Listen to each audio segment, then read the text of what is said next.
Like I'm finding lines that I looked at 20 years ago and they didn't go, and I walk up on it, it's like, holy shit, that goes.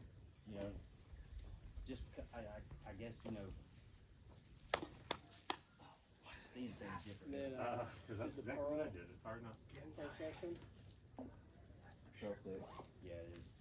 I bet it's fucking chill for you.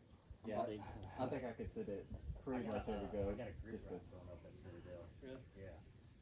I'm going to avoid pearl. It's a V6 up to 2 pieces of gear, and you got to mantle up on a block that's this big around, and fully extend into a finger crack.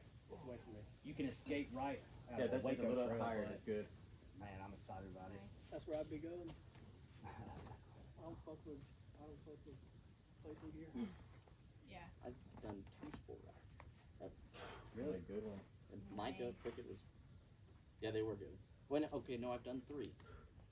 Because I did like Nice. I'm a boulderer. I'll always be a boulderer. Like, it. You know, Just think,